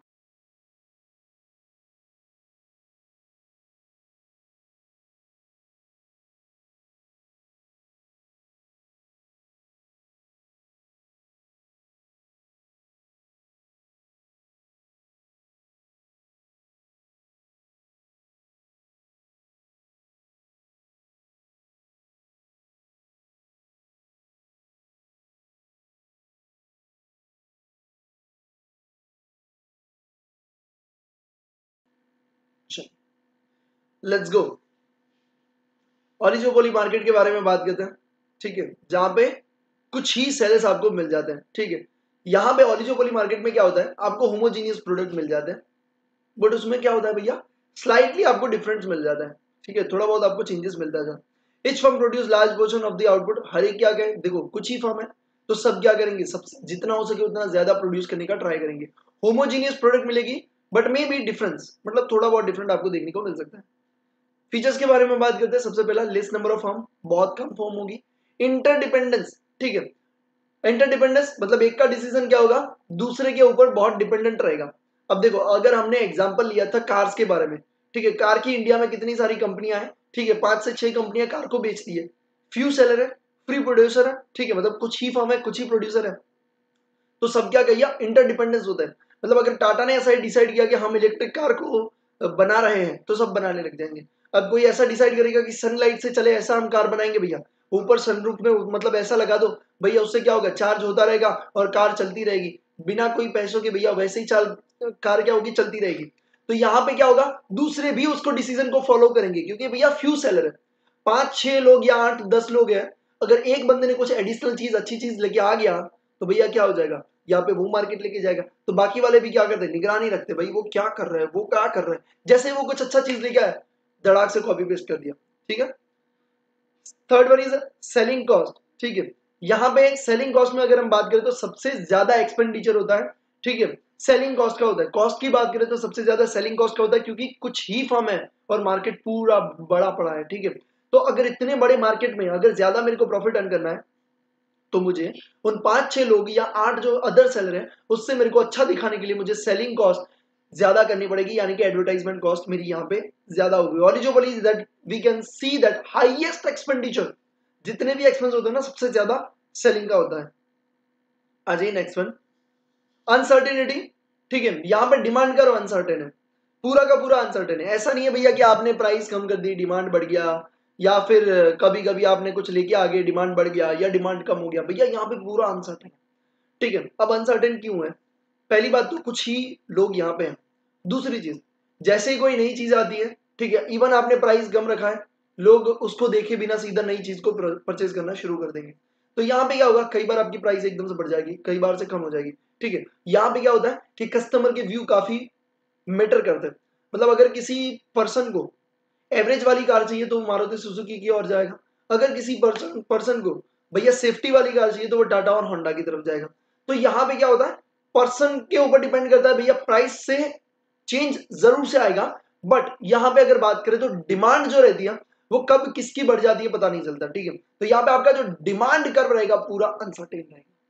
Fifth one is a rigid price. Normally rigid का मतलब क्या होता है, ऐसा नहीं बोलते यार तेरी सोचना बहुत रिजिड है, रिजिड का मतलब तू ना चेंज नहीं होता जल्दी से, सोच नहीं बदल, सोच बदल थोड़ी, हम ऐसा बोलते हैं ना, रिजिड मतलब चेंज करना। यहाँ पे लोग ना, मतलब जितने भी सेलर है रिजिड रहते हैं, मतलब प्राइस को जल्दी से चेंज नहीं करते। ठीक है, follow rigid price, will not change the price, they will follow the rigid price. ठीक है, आ जाइए, तो यहाँ पे हम बात कर रहे हैं बेटा, यहाँ पे हमने बात कर ली, ठीक है, फीचर्स के बारे में। ओलिगोपोली में सबसे पहला लेस नंबर ऑफ फर्म, दूसरा इंटरडिपेंडेंस, एक दूसरे पर डिपेंडेंट होंगे, सेलिंग कॉस्ट सबसे ज्यादा होगी, अनसर्टेनिटी यहाँ पे रहेगी डिमांड की, और डिमांड का भी उस तरीके से रहेगा, और रिजिड प्राइस मतलब जल्दी से जल्दी प्राइस चेंज नहीं करते। फिर हम बात करते हैं बेटा price and output determination under oligopoly market. Oligopoly market में हम कैसे प्राइस एंड आउटपुट को डिटरमाइन करेंगे। देखो भैया, सारे टॉपिक एक तरफ, ये वाला टॉपिक एक तरफ, ठीक है, इसमें आप ज्यादा एक्सपेक्ट मत करना, जो लिखा उसको आपको पढ़ना है। ठीक है, तो इसमें ज्यादा कोई बहुत बड़ी थियरी आपको यहाँ पे डिटेल में एक्सप्लेनेशन नहीं है, तो जितना दिया है उतना ही आपको पढ़ना है और आपको याद रखना है। ठीक है, चलिए आ जाइए, सबसे पहला कॉर्नोट्स डिओपोली मॉडल, कॉर्नोट डिओपोली मॉडल क्या कहता है भैया, 2/3 of the output competitive output and 2/3 of the profitable price, यानी कि मोनोपोली प्राइस। ठीक है, तो यहाँ पे अगर आपको बोले कि आउटपुट कितना होना चाहिए, आउटपुट होना चाहिए भैया 2/3 of the competitive output and the price होना चाहिए 2/3 ऑफ द मोस्ट प्रॉफिटेबल, ठीक है, प्राइस, यानी कि आपका मोनोपोली प्राइस। ठीक है, तो यहाँ पे क्या रहेगा, पढ़ लेते हैं। According to the Cournot, each duopolist believe that the regardless of his action, the effect upon the market of the product, the other firm will go on producing the same commodity। मतलब मेरे decision से सामने वाले पे कोई फर्क नहीं पड़ने वाला, मैं कुछ भी प्रोड्यूस करूं, सामने वाला अपने हिसाब से ही प्रोडक्शन करेगा। ठीक है, ऐसा कहना चाहता है कॉर्नोट्स डिओपोली मॉडल। दूसरा, सेकंड पे आ जाते हैं, स्टेगलबर्ग डिओपोली मॉडल। ये 2/3 वाला पूछा जाता है, तो याद रखना 2/3 मतलब कोरनोट्स की बात कर रहे हैं। ठीक है, 2/3 कोरनोट्स, 2/3 कोरनोट्स, 2/3 कोरनोट्स, समझ में आया? स्टेगलबर्ग डिओपोली मॉडल के बारे में बात करते हैं। ठीक है, यहाँ पे क्या है भैया, incorporate the decision level of his rival. Stackelberg में क्या है भैया, एक लीडरशिप और फॉलोअर का क्या होता है, रिलेशन होता है। मतलब एक कंपनी है जो बॉस है, वही सब चीजें चलाती है भैया, वो ही क्या करती है, सब चीजें चलाती है। मतलब वो जैसे जैसे डिसीजन लेगी, सारी चीजें क्या करेंगे, उसको भैया फॉलो करते जाएंगे। तो यहाँ पे क्या होगा, एक लीडर होगा और उसके डिसीजन को क्या करेंगे, उसके राइवल्स यानी कि उसके कॉम्पिटिटर्स, मैंने यहाँ पे लिखा हुआ है राइवल्स यानी कि उसके कॉम्पिटिटर्स क्या करेंगे बेटा, उसको फॉलो करते जाएंगे। इसलिए इसे क्या कहते हैं, लीडर एंड फॉलोअर्स रिलेशंस यहाँ पे इमर्ज होते हैं, मतलब बनते हैं। थर्ड वन, ठीक है, थर्ड वन पे आ जाते बेटा, बैटरेंट डिओपोली मॉडल। ठीक है, बैटरेंट डिओपोली मॉडल कहना ये चाहता है कि जितने भी प्रोड्यूसर है ना, वो सब अपनी जो प्राइस है, सेलिंग प्राइस, उसको लोएस्ट लेके आना चाहेंगे। और कब तक जाएंगे लोएस्ट, कॉस्ट ऑफ प्रोडक्शन, मतलब कॉस्ट ऑफ प्रोडक्शन से तो नीचे कोई भी नहीं जाएगा, बट कहना चाहता है कि कॉस्ट ऑफ प्रोडक्शन तक वो अपनी प्राइस को कम करने का ट्राई करेंगे। क्यों, क्योंकि कुछ ही सेलर है, अगर कंपटीशन में उनको गिरा दिया और अगर अपन आगे आ गए तो भैया यहाँ पे अपन पूरा मार्केट ले सकते हैं। ठीक है, each producer can always lower the price lower करने का ट्राई करेगा until price is equal to cost of production. Cost of production के नीचे नहीं जाएंगे, अंटिल मतलब तब तक जाएंगे। ठीक है, चलिए आज फिर बात करते हैं Edgeworth model. Edgeworth model ये सिंपल सी बात ये कहना चाहता है कि भैया अगर मैंने प्राइस डिसाइड किया कि मैं अपनी कार को 9 लाख रुपए में बेचूंगा, मैं 9 लाख रुपए में बेचूंगा, बट मैंने देखा सेम कार टाटा ने बनाई और टाटा 8 लाख पे बेच रहा है। ठीक है, मैंने प्रण ले लिया था, मैंने डिसीजन ले लिया था भैया मैं 9 लाख पे ही बेचूंगा, बट देखा आइला टाटा 8 पे बेच रहा है। फिर मैंने सोचा गोली मारे अपने डिसीजन को, वो कर रहा है उसे फॉलो करो, उसे बोलते हैं एज ग्रोथ मॉडल। दूसरे को फॉलो करो, will continue to charge the same price as he is just doing. जो वो कर रहा है वही प्राइस हम चार्ज करेंगे, irrespective of what price he himself set in. मैंने खुद ने जो प्राइस डिसाइड की थी भैया, उसको मैं क्या कर रहा हूं, इररिस्पेक्टिव मतलब उसको मैं सोच भी नहीं रहा, और जो सामने वाले ने किया उसी को मैं क्या कर रहा हूं भैया, उसी को मैं फॉलो कर रहा हूं। देखो, will continue to charge the same price as he is just doing. जो वो कर रहा है ना वही मैं करूंगा भैया। ठीक है, ठीक है, वो सामने वाला कर रहा है वही मैं करूंगा। ठीक है, irrespective of what price he himself set, मतलब मैंने खुद ने कितनी प्राइस सेट की उसको मैं कोई ध्यान में ही नहीं दे रहा। तो यहाँ पे आप लिखना हो तो लिख सकते हो। यहाँ पे ऐसा मतलब मत दिखाना कि जो उसने चार्ज की वही फॉलो कर रहा है, दूसरे वाले की नहीं भैया, दूसरों वाले की फॉलो कर रहा है। फॉलो दूसरे की प्राइस,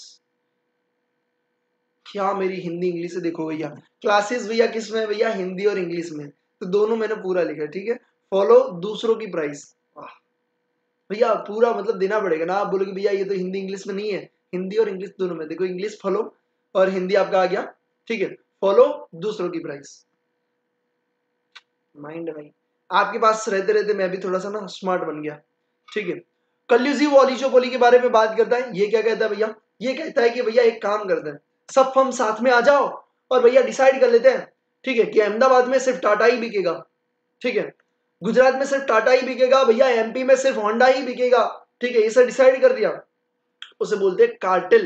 ठीक है, कार्टेल का मतलब होता है सब साथ में आगे भैया, इसे बोल, ये इलीगल रहता है, ये कंपटीशन को तोड़ने की बात है कि भैया हम क्या करते हैं, मोनोपोली क्रिएट करते हैं। हम 5-6 लोग हैं, 5-6 लोग मिलके आ जाते हैं और हम लोग डिसाइड कर देते हैं ये एरिया में तू बेचेगा, ये तेरे इलाका है, ये मेरा इलाका है, ये उसका इलाका है। ठीक है, ठीक है, तो ऐसे क्या होगा, इसे बोलते हैं कार्टेल। इलाके वाइज हो सकता है या कार के ब्रांड, वो क्या बोलते हैं, आधा बोला मैं, ब्रांड बोल रहा था। ठीक है, अरे यार दिमाग हटा देते हो, क्या बोला था मैं।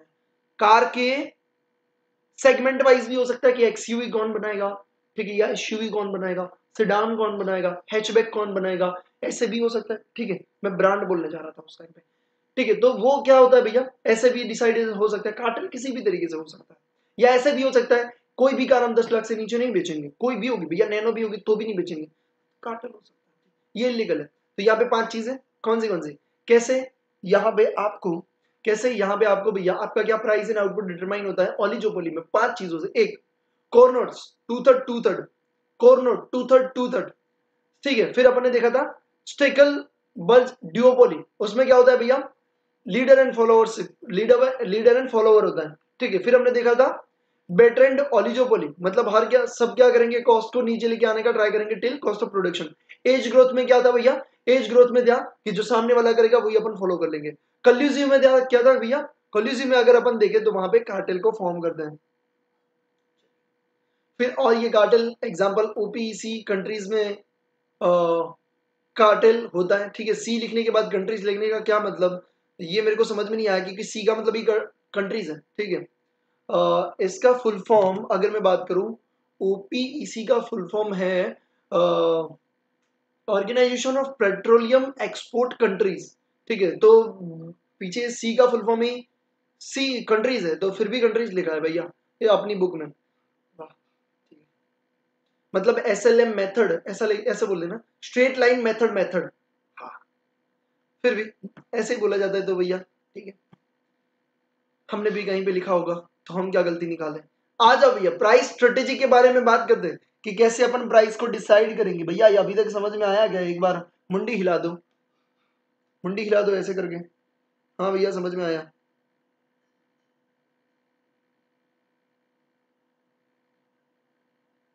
मेरे को लग रहा है ये ये रिवीजन में भैया एक और सेशन तो लेना ही पड़ेगा, आज तो कैसे होगा, मतलब कुछ ज्यादा ही है ये वाला चैप्टर। कोई नहीं, अच्छे से करेंगे, बहुत तगड़ी तरीके से करेंगे। चलो, हमने अच्छा खासा पोर्शन वैसे कंप्लीट कर लिया है ना, अच्छा खासा पोर्शन हमने पूरी इकोनॉमिक्स में भी कंप्लीट कर लिया है। फिर बचाएगा क्या बोलो, बचेगा अपना मैनेजमेंट। मेरे को कितना मजा आता है पता है ये सब पढ़ाने में, क्योंकि मेरे सब फेवरेट सब्जेक्ट है। अकाउंट्स माय फेवरेट, ठीक है, लॉ फेवरेट है, इकोनॉमिक्स फेवरेट, हाँ मैथ स्टेट में थोड़ा सा मेरे को मजा नहीं आता, ठीक है। हाँ बट अगर हाथ पे ले लिया, दिल से ले लिया तो भैया उसको भी फाड़ के रख देंगे, बट अभी के लिए ये 3 काफी है, ठीक है, क्योंकि मैं पहुंच नहीं पाता हर जगह पे, तो ये 3 का करते हैं, अगर जरूरत है थी वो पे लेके आ जाएंगे। वैसे मैम करवा रही है तो भैया किसी के मार्केट को तोड़ना नहीं चाहिए, ठीक है। कार्टेल करते इधर, कार्टेल करते, ठीक है, मंडोली करते भैया, कार्टेल करते, हम आपके एरिया में नहीं घुसेंगे, आप हमारे एरिया में नहीं घुसेंगे, ऐसा। बाकी अगर आपको चीजें अच्छी लगती हैं तो आपको भाई बंधु को भी आप सजेस्ट कर सकते हो, ठीक है। यहाँ पे इस क्लासेस को ज्वाइन करने के लिए हम जल्द से जल्द फिजिकल क्लासेस भी लॉन्च करेंगे, बट पता नहीं, उसके लिए भगवान और आपका और पेरेंट्स का सबका सपोर्ट बहुत चाहिए, ठीक है। तो थोड़ा बहुत आप भी सपोर्ट करते रहिएगा, आपको भी पता है कि कितने स्टूडेंट्स आते हैं, कितने स्टूडेंट्स है, सब चीज़ें आपको पता है, ठीक है। फिर भी मेहनत जारी है, ठीक है, आज नहीं तो कल द्वार जरूर से खोलेंगे, हमने भी जरूर से द्वार खोलेंगे। चलिए बेटा प्राइस स्ट्रेटेजी के बारे में बात करते हैं, ठीक है, प्राइस स्ट्रेटेजी के बारे में बात करते हैं, कॉस्ट प्लस प्राइसिंग के बारे में बात करते हैं। कॉस्ट प्लस प्राइसिंग का मतलब ये होता है कि कोई भी फर्म क्या करेगा बेटा, कॉस्ट को डिसाइड करेगा, ठीक है। कोई प्रोडक्ट बना रहा है, फॉर एग्जांपल ये एसी का रिमोट बना रहा है, ठीक है, एसी का अगर रिमोट बना रहा है तो वो क्या करेगा, प्राइस देखेगा कि इसकी कॉस्ट कितनी बन रही है। मैंने देखा कि भैया मैं ये रिमोट बना रहा हूँ, मैंने देखा 1000 रुपए का ये मेरा रिमोट बन रहा है, बट मेरा एम क्या है, मेरा एम है मुझे 20% तो प्रॉफिट अर्न करना ही है। कितना, 20% ऑन कॉस्ट, तो मेरा 1000 रुपए की कॉस्ट है, मैं प्लस 20% कर दूंगा, मैं बेचूंगा कितने पे, 1200 पे, ठीक है। ओके अनीश, ठीक है, इस बात से मैम ज्यादा मोटिवेट हो जाएगी और आपके लिए और ज्यादा अच्छी तरीके से पढ़ाएगी। जैसे वैसे आप ना, मैं सच बता रहा हूँ, मैं काफी फिजिकल क्लासेस भी पढ़ा चुका हूँ, ठीक है, ऑनलाइन भी काफी पढ़ाता हूँ, ठीक है। मेरे को मजा आता है एकदम से, आप जैसे रिएक्ट करते हो ना, ठीक है, आप मेरे को आंसर करते रहते हो तो मेरे को अच्छा लगता है, मेरे को लग रहा है नहीं आप बैठे हो पढ़ रहे हो, ठीक है। तो आपके साथ रहने का भी मजा कुछ अलग है भाई, ठीक है। जैसे ऐसा लगता है कि मैं अपने फ्रेंड्स को मिलने आया हूं, मैं लेक्चर को बर्डन नहीं, मेरे को लगता ही नहीं है, मेरे को ऐसा लगता नहीं आप आपसे मिल रहा हूँ ना, ठीक है, आपके कमेंट्स पढ़ता हूँ, आपसे बात करता हूँ, तो एकदम से मन फ्रेश हो जाता है, तो मेरे को लेक्चर अच्छा लगता है, ठीक है। फिर अब आता है बेटा लिमिट प्राइसिंग। लिमिट प्राइसिंग का मतलब क्या होता है कि अपन क्या करेंगे, कॉस्ट ऑफ द प्रोडक्शन से भी क्या लेके जाएंगे, lower than average cost of production से भी अपन नीचे लेके जाएंगे। अब ये लिमिट प्राइसिंग क्यों सेट करते हैं पता है, एंट्री बैरियर के लिए। मतलब अगर कोई मेरे को लग रहा है कि भाई मैं 1000 रुपए में रिमोट बना रहा हूं और मेरे को लगा कि यार कोई कंपनी आ रही है जो एसी के रिमोट बनाएगी, बट मेरे को उसको घुसने ही नहीं देना है, तो मैं क्या करूंगा, मैं पहले 1200 में बेच रहा था, क्यों, क्योंकि कॉस्ट प्लस प्राइसिंग के हिसाब से मैं चल रहा था। अब मैंने सोचा मैं इतनी प्राइस नीचे गिरा दूंगा, भले ही मेरे को लॉस हो, बट मैं उसको नहीं घुसने दूंगा। मैंने 800 रुपए में बेचना शुरू कर दिया, सामने वाला देखता रह गया भाई 1000 रुपए में 1100 रुपए में मेरा बन रहा है, ये 800 में कैसे बिक रहा है। वो कुछ समय तक टिकेगा, लॉस करेगा, निकल जाएगा। इसे बोलते हैं limit pricing lower than the average cost of the production, ठीक है। Penetration pricing. पेनिट्रेशन प्राइसिंग का मतलब क्या होता है, मैं आपको अट्रैक्ट करने के लिए पहले बुलाता हूं, भैया 2 लेक्चर को अटेंड करिए, सिर्फ 50 रुपए 100 रुपए, ठीक है। दूसरे 2 अटेंड करने के लिए आपको बहुत मजा आ गया, अच्छा लगा, मैं बोलूंगा भैया एक काम करो, अभी 2 लेक्चर के 1000 रुपए। मतलब पहले क्या करते हैं, कम प्राइस करते हैं, कम चार्ज करते हैं, उनको हैबिट बना देते हैं, और फिर भैया ज्यादा। जियो की बात, जियो पहले 200-300 में, पहले फ्री में, फिर 200-300 में, 200 में 3 महीना, 300 में 3 महीना, 400 में 3 महीना, 500 में 3 महीना, 600 में, 700, अभी 800, 900 रुपए 3 महीने। दिमाग है भाई, ठीक है। तो अभी क्या करा, प्राइस पहले अट्रैक्ट किया, अट्रैक्ट करने के बाद हम घुसते चले गए। पहले आदत थी 1 GB यूज करने की 28 दिन में, अब तो भैया इनकॉग्निटो मोड रोज खोलते हो, तो अब क्या हो जाता है भैया, ठीक है, तो अब क्या हो जाता है भैया, आपका डेली का 1 GB उड़ जाता है, तो अब आपको हैबिट से बन गई है, ठीक है, ऐसे ठरकी हो चुके हो अभी आप, तो अब क्या करोगे भैया, आपको ज्यादा नेट चाहिए, ठीक है। तो ये क्या हुआ, पेनिट्रेशन प्राइसिंग। फिर आता है प्राइस डिस्क्रिमिनेशन। अलग अलग पर्सन से अलग अलग चार्ज करो, मेरी मर्जी। आप आए, आपसे 2000 लिए, आपकी गर्लफ्रेंड है उससे 5000 ले ली, मेरी मर्जी, नहीं अच्छा लगा मेरे को, ले लिया ज्यादा, ठीक है। Price, different price for the same product, same product के लिए डिफरेंट प्राइस। प्राइस डिस्क्रिमिनेशन ऐसा भी हो सकता है, देखो प्राइस डिस्क्रिमिनेशन 3 डिग्री से हो सकता है। प्राइस डिस्क्रिमिनेशन 3 डिग्री से हो सकता है, डिग्री 1, डिग्री 2, डिग्री 3, ठीक है। डिग्री 1, डिग्री 2 और डिग्री 3 तीनों अलग अलग चीजें, अपने को आगे पढ़ना है, बट ले हो रहा है क्या, नहीं हो रहा, ठीक है, ओके। तो यहाँ पे क्या होता है, एज वाइज कर सकते हैं, पेइंग कैपेसिटी वाइज कर सकते हैं, ठीक है। डिग्री 1 क्या कहता है, डिग्री 1 कहता है भैया पेइंग कैपेसिटी वाइज आप जो चार्ज करते हो ना, मतलब मेरे को लगा कि ये ना बेचारा गरीब है, 500 रुपए की मैं सेल कर रहा हूँ, जाने दो यार, कोई बात नहीं, उसको जरूरत है, कहीं और से प्रॉफिट कमा लेंगे, भगवान दे देगा, ले जाओ यार 300 में, कोई बात नहीं, आपको जरूरत है, हम समझते हैं 300 में लेके जाओ। वही चीज एक ऐसा पर्सन आया, ठीक है, ठीक है, वो 3 इडियट में वो पर्सन नहीं होता, ठीक है, अल्लाह, ठीक है, वो क्या बोलता है, सिंगापुर के शूज $3000। अब ऐसा पर्सन उतरेगा तो हम 500 की चीज 5000 में नहीं बेचेंगे भैया, 5000 में उसको चिपका देंगे, ठीक है। तो वो क्या हुआ, हमने क्या किया, पेइंग कैपेसिटी वाइज हमने क्या किया, प्राइस डिस्क्रिमिनेट किया, ठीक है। तो वो अपन नेक्स्ट सेशन में पढ़ने वाले हैं। सेकंड डिग्री और थर्ड डिग्री भी उसमें आपको दिया हुआ है, ठीक है। उसमें परचेज लिमिट सेकंड डिग्री है, मतलब आप कितना क्वांटिटी में परचेज कर रहे हो। थर्ड डिग्री कोई भी अदर बेसिस के ऊपर, यानी कि एज के ऊपर है, या फिर जेंडर के ऊपर है, यानी कि सेक्स के ऊपर, ठीक है, सेक्स यानी जेंडर, ठीक है, तो उसके ऊपर है, तो उसे अपन बोलते हैं प्राइस डिस्क्रिमिनेशन, अलग अलग प्राइस का चार्ज करना। साइकोलॉजिकल प्राइसिंग, 10,000 की जगह 9999, जैसे हमारे कोर्स की भी प्राइस कुछ ऐसे ही रहती है भैया, हम भी इसका यूज करते हैं, आपको पता नहीं होगा, हम इसका यूज करते हैं। साइकोलॉजिकल प्राइस कोई भी यूज करता है, अभी तो सभी ब्रांड यही यूज कर रही है भैया, साइकोलॉजिकल प्राइसिंग, ठीक है। तो साइकोलॉजिकल प्राइसिंग यहाँ पे आपको देखने को मिलता है, ठीक है। 9999 भैया, 10,000 नहीं ले रहे हम, क्लासेस का 10,000 से भी कम ले रहे हैं, हम ले रहे हैं 999, हाँ, ठीक है। तो ये होता है भैया, ये सब कर रहे हैं, ठीक है। तो साइकोलॉजिकल प्राइसिंग, अब इकोनॉमिक्स हम पढ़ा रहे तो हम भी कुछ यूज करेंगे कि नहीं करेंगे भाई, हम से ऐसी नॉलेज को क्या करेंगे, नॉलेज को कुछ यूज तो करेंगे कि नहीं। डायनेमिक प्राइसिंग भैया, फ्लेक्सिबल प्राइसिंग रहता है, मतलब चेंज होता रहता है, ठीक है। तो उसके लिए क्या चाहिए, इंफॉर्मेशन टेक्नोलॉजी ज्यादा आपको अच्छी तरीके से चाहिए। फिर आप आता है प्राइस लीडरशिप, आ गया प्राइस लीडरशिप, ठीक है। An observation made of oligopolistic business behavior in which one company, usually the dominant company among the several। Price leadership का मतलब ये होता है कि क्लासेस जो है, ठीक है, काफी सारे क्लासेस चलते हैं, ठीक, क्लासेस को नहीं लेते, कोई और लेते, जैसे कि पेंट लेते, एशियन पेंट, सबसे ज्यादा चल रहा है, मतलब वो अगर बोले कि भैया वो मार्केट का किंग है, ठीक है, पेंट में, तो जैसे ही एशियन पेंट अपनी प्राइस को मूव करेगा वैसे ही बर्जर पेंट या नेरोलेक पेंट वो सब चीजें क्या करेंगे, वो लोग भी क्या करेंगे, उसी हिसाब से चेंज करेंगे। जैसे ही एशियन पेंट ने 20% का डिस्काउंट शुरू कर दिया, बाकी वाले भी डिस्काउंट देना शुरू कर देंगे। जैसे ही एशियन पेंट ने बढ़ा दिया तो ये वाले भी क्या करेंगे, स्लाइटली बढ़ा देंगे। तो वो क्या होगा भैया, प्राइस लीडरशिप हो गया, मतलब लीडर कौन है, एशियन पेंट, बाकी वाले फॉलोवर्स है। टारगेट प्राइसिंग, टारगेट प्राइसिंग क्या होता है भैया, मेरा एक टारगेट है, मैंने बिजनेस में 1 लाख रुपए लगाए तो मुझे मुझे ना 10% रिटर्न मिलना ही चाहिए, मतलब मेरे को 10,000 तो मिलना ही चाहिए। कितना, 10,000 तो मेरे को मिलना ही चाहिए, सॉरी, मेरे को 10,000 तो मिलना ही चाहिए, ठीक है। तो ये मेरा टारगेट है कि मुझे 10,000 मिलना चाहिए। फिर मैं क्या करूंगा, कॉस्ट पर यूनिट निकालूंगा या फिर टोटल कॉस्ट निकालूंगा। टोटल कॉस्ट निकालूंगा कि भैया मेरी टोटल कॉस्ट कितनी हुई, उसमें मैं 10,000 अपना प्रॉफिट जोड़ दूंगा। फिर आपका क्या बनेगा, total selling price. Total selling price divide by आप यूनिट करोगे तो आपको सेल पर यूनिट मिल जाएगा, ठीक है। तो इसे बोलते हैं टारगेट प्राइसिंग।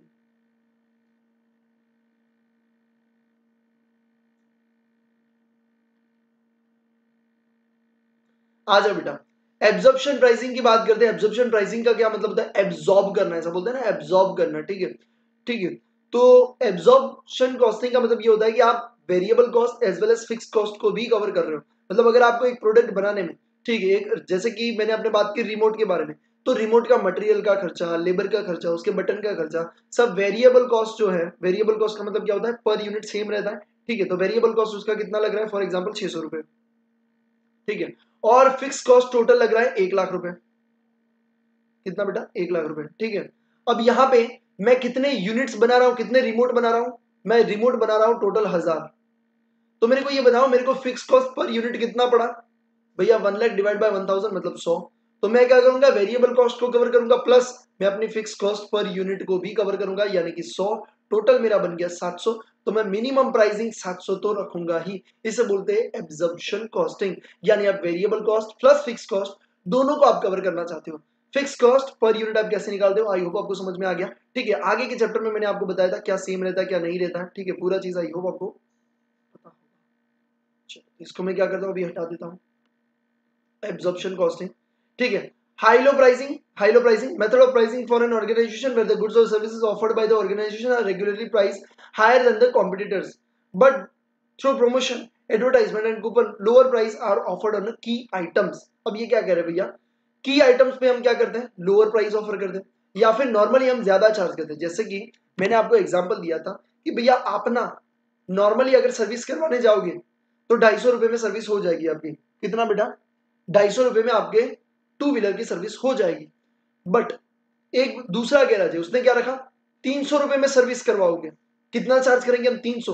बट हम आपको एक कूपन देंगे जिससे आपको नेक्स्ट सर्विस पे 100 रुपए का डिस्काउंट मिल जाएगा। कितना, 100 रुपए का या 150 रुपए का डिस्काउंट मिल जाएगा। तो यहां पे क्या होगा, प्राइस ज्यादा जरूर से चार्ज कर रहे हो बट हम कस्टमर को अट्रैक्ट भी कर रहे हैं। अब आप क्या सोचो कि भैया मैं 250 दो बार करवाऊंगा तो 500 होगा, और 300 पे अगर मेरे को 150 की कूपन मिल रही है तो मैं पहले 300 तो पे करूंगा, बट मैं जब दूसरी बार आऊंगा तो मैं 300 की जगह सिर्फ 150 पे करूंगा, क्योंकि 150 का मेरे को क्या है, कूपन है। तो 300 प्लस 150 मेरे तो 450 हो गए, तो मेरे तो पैसा बच जाएगा, ठीक है। तो यहां पे क्या होगा बेटा, यहां पे आप क्या करोगे, यहां पे जो प्राइस ज्यादा रखते हैं, ठीक है, बट क्या करते हैं, कूपन देते हैं, आपको अट्रैक्ट करने का ट्राई करते हैं। अल्टीमेटली यहां पे आपका ज्यादा कवर हो जाता है, ठीक है। तो आई होप आपको समझ में आ गया, ठीक है। मेरे कैमरे की बैटरी गई है, बट मैं उसको चेंज कर देता हूं, जस्ट अ फ्यू सेकेंड्स, मैं आपको समझाते जाऊंगा, do not worry about it, ठीक है। तो यहाँ पे हाई लो प्राइसिंग आप एक बार पढ़ लीजिए, उसमें आई होप आपको समझ में आ जाएगा बेटा कि कैसे अपन प्राइस को चार्ज करते हैं, ठीक है। तो इसको बोलते हैं हाई लो प्राइसिंग, ठीक है।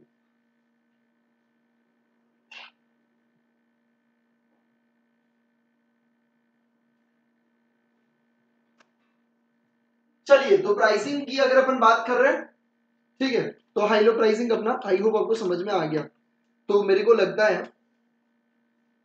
देखो ये चैप्टर ना बेटा बहुत इंपॉर्टेंट है, ध्यान देना, बहुत अच्छी तरीके से करना। कोई भी डाउट है मेरे को मैसेज करके जरूर से पूछना, ठीक है। और अगर आप प्लीज स्टूडेंट्स को रिफर जरूर से करिए, ठीक है। मुझे आपके सपोर्ट की बहुत जरूरत है, पर वो आप ही कर सकते हो और कोई नहीं कर सकता, ठीक है। तो अगर आपको ये जो ऑब्वियसली आपने पे किया है, आप मुफ्त में नहीं देख रहे हो, आपने पे किया है, बट फिर भी अगर आपको चीजें अच्छी लग रही है, अच्छी लग रही है, आपको भी पता है, ठीक है, मार्केट प्राइस और वो जो भी चीज है, मेरे को उसके बारे में बात नहीं करना, बट अगर आपको टीचिंग अच्छा लग रहा है, मैं बस उतनी रिक्वेस्ट आपको जरूर से करूंगा, ठीक है, कि आप जरूर से रिफर जरूर से करें अगर आपको अच्छा लग रहा है तो। आए अल्लाह काय को नहीं आया, आना चाहिए, ये कैमरा आया काय को नहीं, क्या हुआ अच्छा इसको हटा सा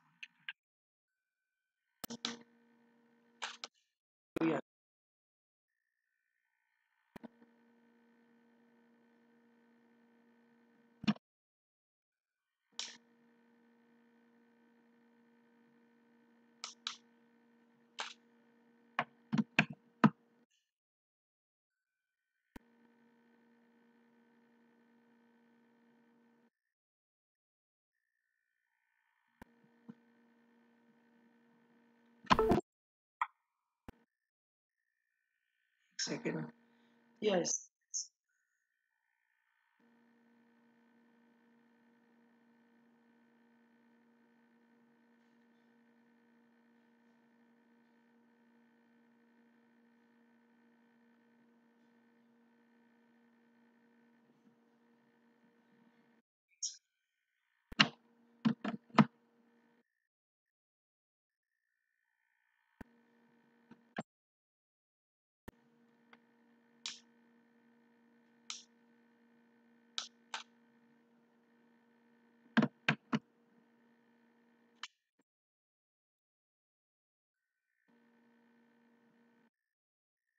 ठीक है, चलो कोई नहीं,